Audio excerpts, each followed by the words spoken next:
EMI and AC वाले chapter से JEE mains 2023 में पूछा गया एक क्वेश्चन है और हमारी इस वीडियो सीरीज का क्वेश्चन नंबर 2।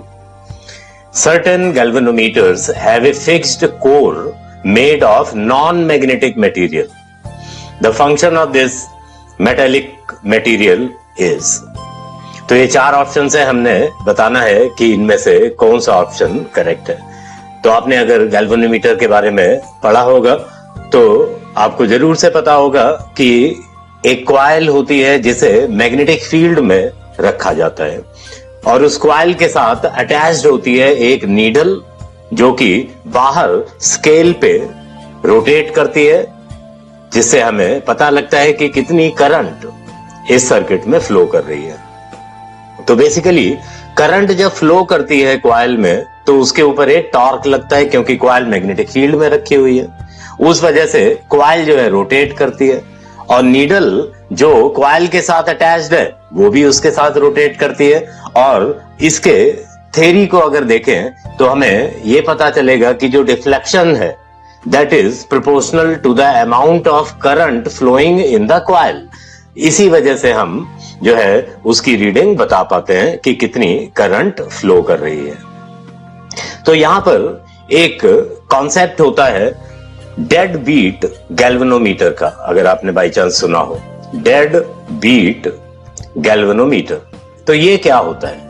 एक्चुअली क्या है कि जैसे ही करंट कॉइल में फ्लो करेगी तो उसकी वजह से कॉइल जो है रोटेट होगी, लेकिन रोटेशन की वजह से एक एंगुलर वेलोसिटी वो अटेन कर लेती है और जहां रुकना चाहिए कॉइल को वहां रुकने के बजाय थोड़ा सा आगे निकल जाती है एंड फिर लौट के वापस आती है एंड इस तरह से कॉइल जो है ऑसिलेट करनी चालू कर देती है और बाहर नीडल जो है स्केल में पता लगा ऐसे ऐसे ऐसे होने लग जाएगा। तो उससे रीडिंग लेने में बहुत परेशानी आएगी। तो उस चीज को कैसे प्रिवेंट किया जाए? तो वही galvanometer basically dead beat galvanometer, इसको हम बीट बोल रहे हैं कि बार बार ऐसे ऐसे नीडल ऑसिलेट कर रही है।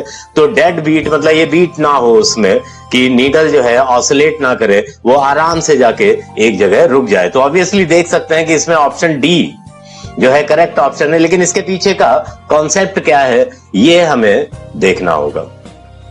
तो जो ये नॉन मैग्नेटिक लेकिन मेटेलिक मटेरियल है ये, तो मेटेलिक मटेरियल जब रोटेट होगा, मतलब जो कॉइल होती है बेसिकली एक नॉन मैग्नेटिक मटेरियल के ऊपर बाउंड करते हैं हम इसमें, ठीक है। तो जब वो मैग्नेटिक नॉन मैग्नेटिक मटेरियल जब मैग्नेटिक फील्ड में रोटेट होगा तो क्या होगा? एडी करंट फ्लो करेगी उसमें।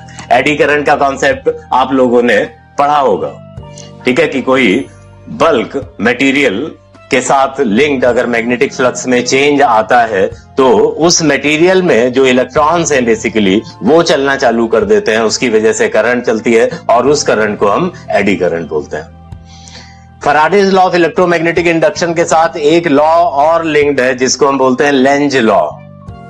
जरूर से नाम आपने सुना होगा लेंज लॉ। लेंज लॉ क्या बताता है? बेसिकली एनर्जी कंजर्वेशन को सपोर्ट करता है। वो ये बोलता है कि जो ईएमएफ इंड्यूस होता है कॉइल में वो इस तरीके से इंड्यूस होता है कि वो उस कॉज का अपोज करे जिसने उसे इंड्यूस किया है। तो यहां पर जो है कॉइल का घूमना, उसके साथ साथ उस मेटेलिक मटेरियल का जो घूमना है वो कारण है जिसकी वजह से ये एडी करंट जनरेट होगी और एडी करंट भी लेंज लॉ फॉलो करती है ऑब्वियसली।